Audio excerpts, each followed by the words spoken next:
Hello everyone, and welcome to Let's Print, a show where I try teaching you guys how to print out all your favorite figurines. Today, we're going to be printing out 02 from Darling the Franxx.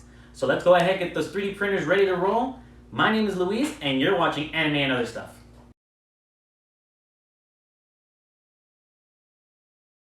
So on today's episode, I am printing what is probably one of my most favorite figurines, which is 02 from Darling the Franxx. Now, if you guys follow me on my own TikTok page, this model should actually look very familiar to you. In fact, this is the actual model that I printed for a video that I did on my own TikTok page. So I decided to try to help you print her out, but here's the catch. So I actually wanted to see if I can get better printing results this go around compared to the last time.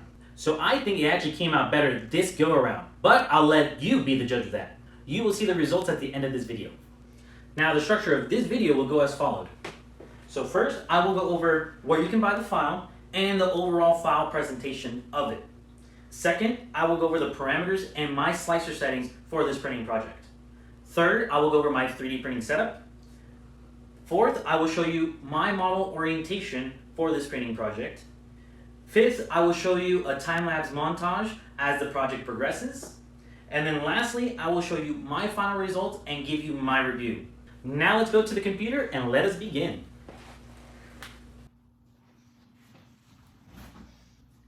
Okay, so we're here at the computer. Let's go ahead and check out this model. Okay, so once again, we are back at one of my favorite websites to buy 3D models, which is cgtrader.com. That's where you can find this model at. Now, it is made by Callahan's. It costs $25, but I didn't pay full price for that model. I actually got it when it was on sale. I don't remember how much, but from my personal experience, CG Trader frequently have sales. So I highly recommend you to wait for those sales. Whatever model that you would want to get, you could probably get it at a cheaper price when they put their models on sale. But if you don't want to wait, sometimes we're impatient, which I understand. Like me, I'm impatient sometimes. There you go. It costs $25 to buy. Now, according to the website, we got 2 different renderings of 02. We got 4 different profile views of the model. And then it looks like that the modeler also included some test prints of the figurine. So it looks like that they did both resin and FDM prints. So there we go. In total, you're getting 8 different parts to print. So you got the front, back hair, the head, the torso, both arms, both legs, and the base. So overall, it's a pretty simple model. Now, I've already downloaded it, but in my personal opinion, the structure of the file download, it comes all in one. It is labeled very easily to understand. So every part has their name, like head, bangs, back hair, left arm, left leg, right leg. I really liked how they structured the download file. Huge plus on my end. Okay, so now that we've done the overview of this model, we're gonna go ahead and go into the parameters of this printing project. Okay, so when I first did her originally, I did her at 130% scale. That means every single part that I printed was printed to 130% scale. For this go around, I'm actually gonna do 150. Reason is that I'm gonna actually get her painted, and it's a lot easier to paint a figurine if they are bigger. It's really easy for FDM printers to print details when the figurine is bigger, from my personal experience. And then not only that, it's also easier to paint the details if the parts are bigger. So that's why I'm going to choose 150% scale. Okay, so now in terms of slicer settings, so I'm actually using my own custom slicer settings for this printing project. Now, when I first did 02 originally, I actually just used the default profile settings that they have on Cura. So when I did her, I did dynamic quality. You can use super quality as well. You should be getting the same results as when I first got 02. Now, the only reason why I'm doing my own custom slicer settings is that I want to see how far can I push these printers to their limits in terms of details.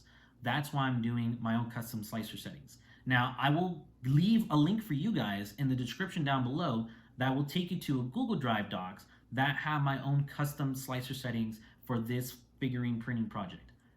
You can try it out. You can let me know how it goes, but definitely make sure that you watch the portion of this video where I go over my 3D printing setup because it is crucial that not only you tune in your slicer settings, but you also tune in your printer to get the maximum amount of details that you can get for your figurine projects. So make sure you watch that part of the video. Okay, so without further ado, let's go over my slicer settings. Okay, so we're gonna go ahead and use Cura. Now, I normally use Cura for all of my 3D printing stuff, okay? One of the things I really like about Cura is that you can make your own custom profile settings. So in my case, I actually use Super Quality as my base, and I made 3 different customary profile settings for these 2 printers right behind me. Now, you can actually import other people's profile settings and then use them. But in my case, I did that, and so I have a printing profile setting for Toka, which is the purple printer right behind me, and I got 2 for Mocha, which is the one right next to me. So I'm gonna go ahead and show you my Mocha tuned figurine print profile.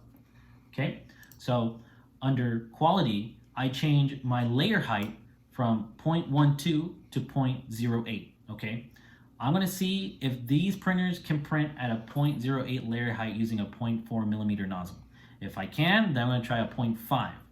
And then I'm gonna try experimenting with different nozzle sizes. But I wanna try this first. Everything else is gonna stay the same. Under walls, make sure that your wall line count is at 3, okay? You wanna make sure that your model is pretty beefy, just in case if you accidentally drop it, it won't break on you, okay? So wall line 3, if it goes well, I'm gonna try 5 in a later video. Everything else will stay the same. Now for infill, you wanna go ahead and reduce the infill from 20% to 10%.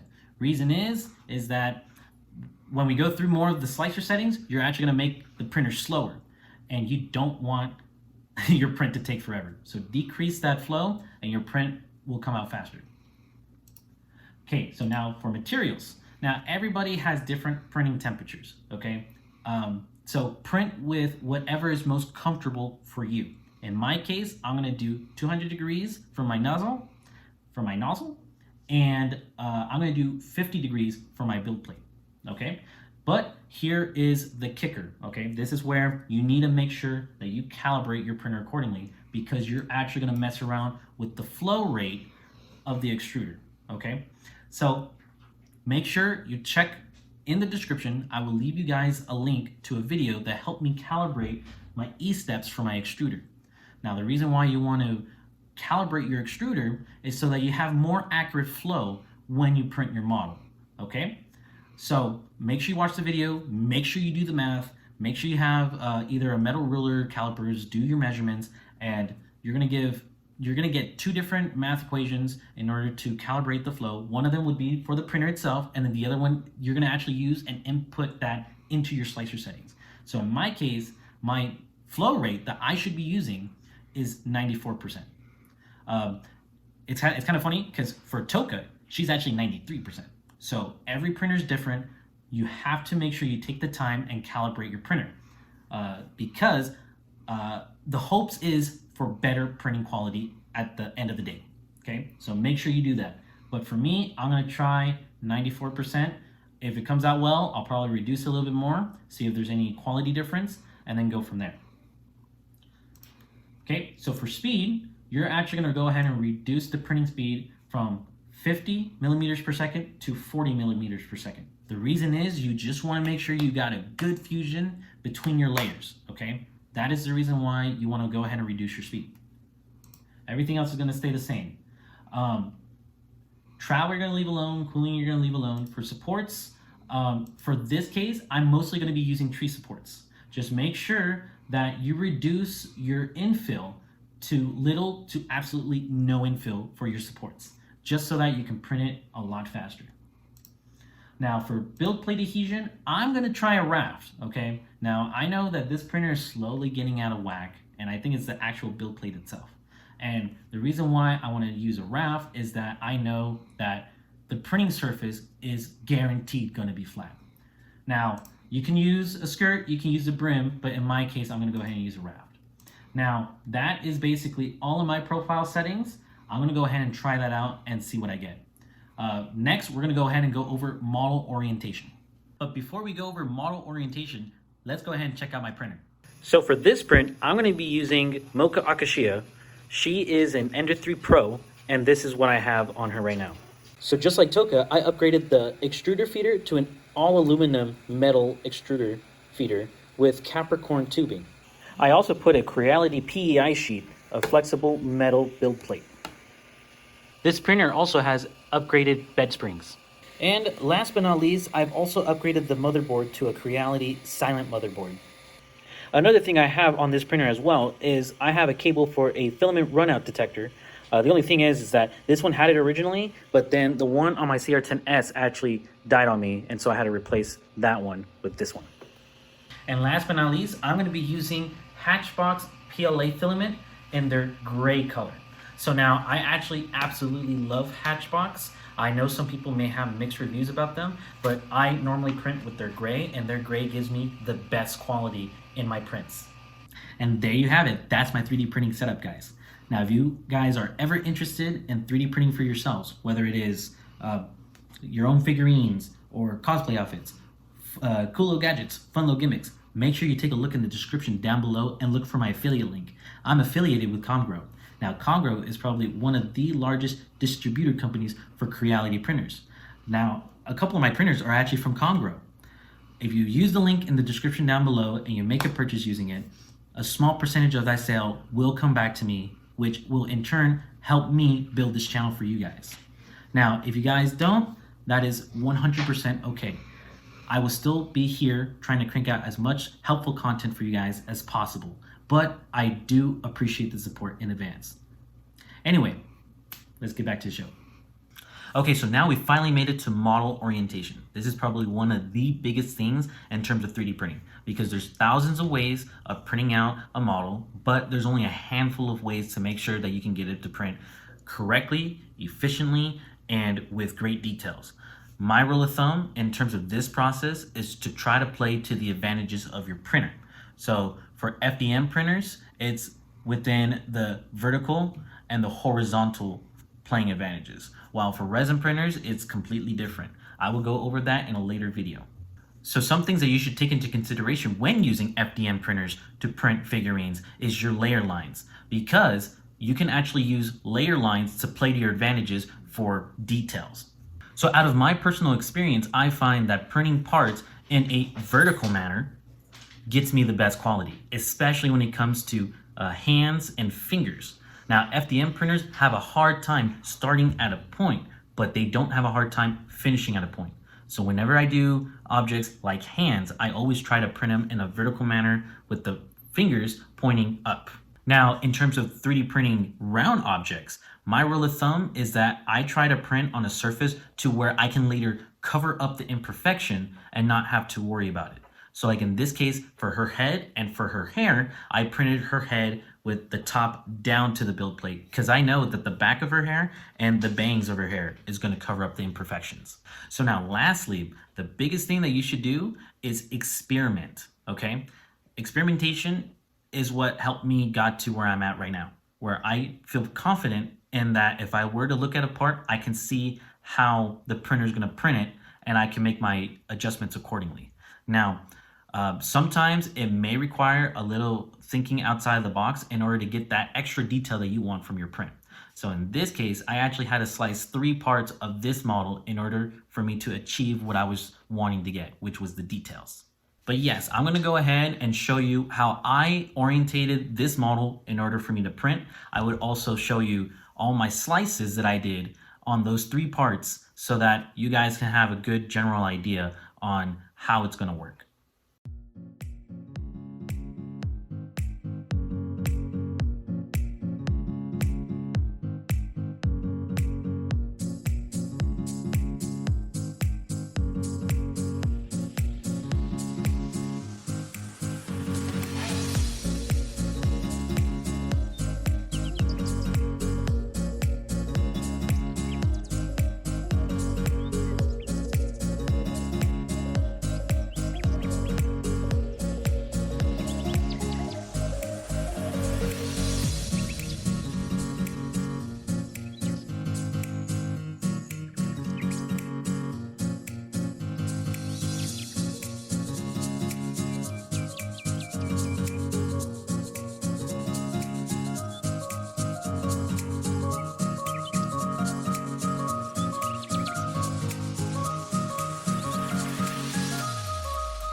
Okay, so now that we finished, let's go ahead and get 02 printed.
So one of my favorite products to use for all of my 3D figurines is 3D glue.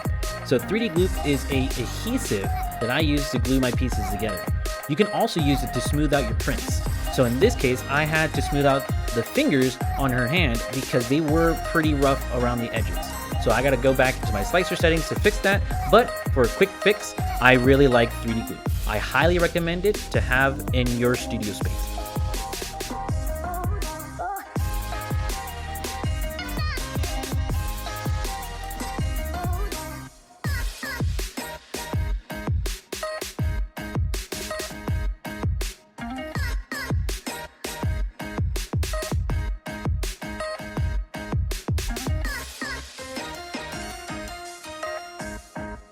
So now with the final part in and glued together, 02 is now completed. So this figurine at 150% scale took me a little bit over 50 hours of printing time, and it took me about a week to get her printed. Overall, she was a very easy model to print, and with the extra touches that I did, I actually got a little bit more details than I did when I first printed her.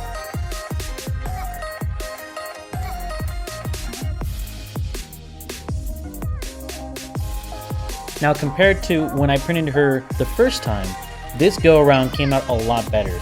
The biggest difference that I noticed was how I printed her hair. So there was a lot of leftover tree supports and layer lines on the back of her hair. Now it's barely noticeable, and I can actually fix the layer lines, sand it down, and get it ready for painting. Overall, I think this was a success. Okay, so now with 02 finally done and in the books, here are my final thoughts. So overall for this model, I really, really love this model, okay? 02 is one of my favorite waifus in the anime world. She's not number one, but she's in my top 5. So this model absolutely means a lot to me. And the fact that I was able to get better results this time around compared to the first time when I did it for my TikTok page, I am super, super happy with my results. So in terms of file structure, I'm actually going to give the file structure for this model a 9 out of 10. It was very easy to download. It comes in a zip folder. All you do, download it, unzip it to your computer, and then you go to work. So in terms of the labeling of the files, it was really, really easy. The reason why I'm giving it a 9 out of 10 is that I would have liked to have picture guides in terms of how to correctly put in the parts to the figurine. And I actually really like the renderings of 02, so that I have a good reference for when I paint her in the future. So I would have loved to have that, but it didn't came with it, so I just downloaded it from the site. But 9 out of 10 is still pretty good. Now in terms of the model, I'm also going to give the model a 9 out of 10. Now, I actually had some difficulty printing her the first time around. So a lot of the issues were support structures, especially on the back of her hair, and certain parts failing almost consistently. So it was her, I believe it was her right hand and her right leg that were giving me the issue. But that's why I went the extra mile in this case. I cut up those 3 parts and printed them how I printed them, and they came out better, a whole lot better than I originally intended to. So super happy that came out. But yes, 9 out of 10 for that. Now in terms of printing experience, unfortunately, I'm gonna have to give this one a 7 out of 10. I still actually had some difficulty printing her this time around that I actually was not able to show you in this video. So I actually had 3 failed prints, and I had to redo my slicer settings because of those 3 failed prints. So the slicer settings that you see now are actually the one that led me to my success here at the end of this video. So I will, if you guys want to, I will actually go over where I failed and where I improved in terms of my updated slicer settings. But in terms of my slicer settings, that was on me, and it actually made printing for me a little bit harder. It took me a little bit longer than I intended to. So yes, my printing experience is 7 out of 10. But your printing experience should be better when you try it, so that you know what to do, what not to do, and avoid my mistakes. So overall, for this 02 model, I will give her a 9 out of 10. I was very, very happy with this whole experience. So, what do you guys think? Did I do better this time? Because I felt like I did. If you find this video to be very helpful for you guys, make sure you hit the like button. And also, do me a favor, while you're down there, go ahead and subscribe to my channel so that you don't miss out on any future content that I do for you guys. And also, please let me know my slicer settings helped you out too. Or if you think I should try your guys' slicer settings, definitely let me know in the comments down below. And then of course, do me a favor and also subscribe to all my other social media platforms. I know I'm more active on TikTok, but I'm going to try to be on YouTube more often for you guys. Anyway, thank you for watching, and I'll see you in the next 3D printing video.